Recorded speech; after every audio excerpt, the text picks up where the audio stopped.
नमस्कार, माझं नाव प्रशांत निकम आणि महाराष्ट्र माझा या चॅनलमध्ये तुमचं सर्वांचं स्वागत आहे.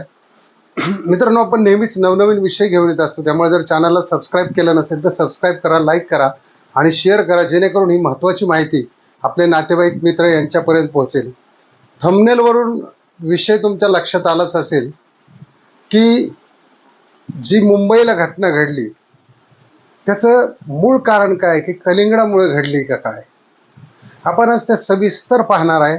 घटना घडली कुठे, घटना घडली कशामुळे, त्या घटनेचा रिपोर्ट काय आला, फॉरेन्सिक रिपोर्ट काय येणार आहे, तर ह्या सगळ्या गोष्टी आपण पाहणार आहोत.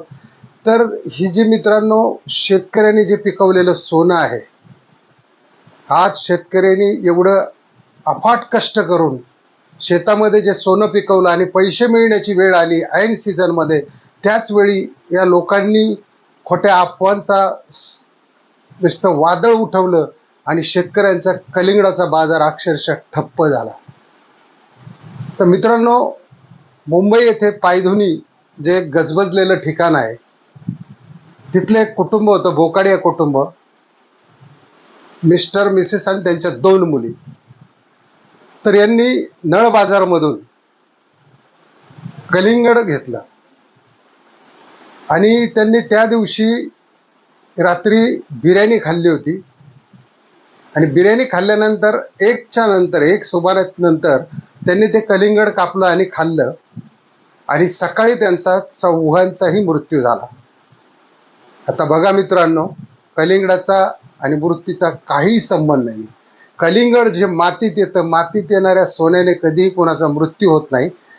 फार तर कलिंगडाला काय होतं, 4, 5, 6 दिवस राहिल्यानंतर आतमध्ये जाळी लागते. जाळी लागल्यानंतर बॅक्टेरिया पोटामध्ये तयार होतो आणि त्याच्यामध्ये लूज मोशन, म्हणजे ज्याला आपण जुलाब म्हणतो, हे फार तर जुलाब होऊ शकतात.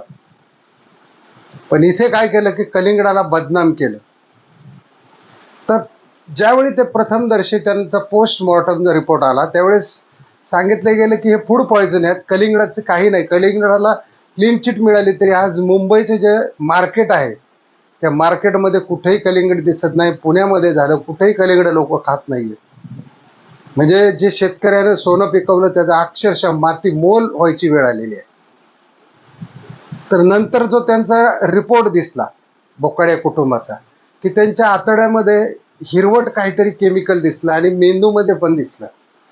तर आता बऱ्याच वेळा काय झालं की काही न्यूजमध्ये पण मी ऐकलं की यांच्यावरती कर्ज झालं होतं म्हणून यांनी सुसाईड केली.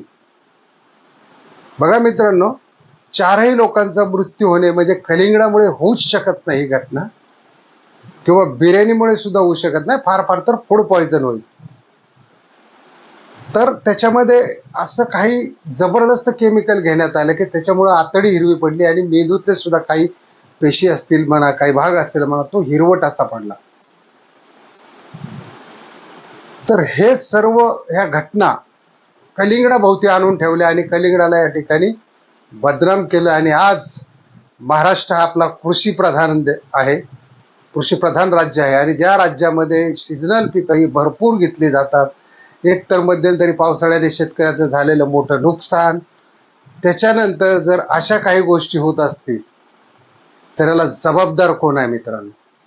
सरकारने पुढे आलं पाहिजे आणि सांगितलं पाहिजे, दावा केला पाहिजे की कलिंगडामुळे काही होत नाही. पण 4 लोक आज, मला सांगा, त्या कुटुंबाचा तर दुर्दैवी अंत झालेला आहे, पण आज या 150 कोटी किंवा महाराष्ट्राची 12.5, 13 कोटी, 14 कोटी जी लोकसंख्या असेल, त्या लोकसंख्येमध्ये लोक किती कलिंगड खातात? भरपूर. रोडला किती गाड्या लागलेल्या असतात, मॉलमध्ये मिळतात, तुमच्या झेप्टोमध्ये मिळतात, ब्लिंकिटमध्ये, तिथून तर स्लाइस कापलेले घेऊन मिळतात. मग याने काही लोक मेलीच का, किंवा याने काही लोकांना त्रास झालाच का? तर कुठल्या तरी 2-4 असे महाराष्ट्रात हजारो लोक रोज मृत्युमुखी पडतात. पण आज ज्या महाराष्ट्रातल्या जवळजवळ 60-70% शेतकऱ्यांनी जे स्वप्न पाहिलं उन्हाळ्यामध्ये, कलिंगड असेल म्हणा, खरबूज असेल म्हणा, मग त्याचे पैसे व्हायला नको? आणि ऐन पैसे व्हायच्या वेळेस म्हणजे व्यापाऱ्याने सुद्धा त्यांच्याकडे पाठ फिरवली. आणि व्यापाऱ्याने पाठ फिरवण्याचं कारण म्हणजे ग्राहकाने पाठ फिरवली, आणि ते बी चांगल्या मेट्रो सिटीमध्ये, म्हणजे मोठमोठ्या शहरांमध्ये हे घ्यायला लोक नको नको म्हणायला लागले. मग याच्यात दोष कलिंगडाचा आहे का बिर्याणीचा आहे का या कुटुंबाचा आहे, हे पाहिलं पाहिजे. कलिंगड खाल्ल्याने काही होत नाही मित्रांनो.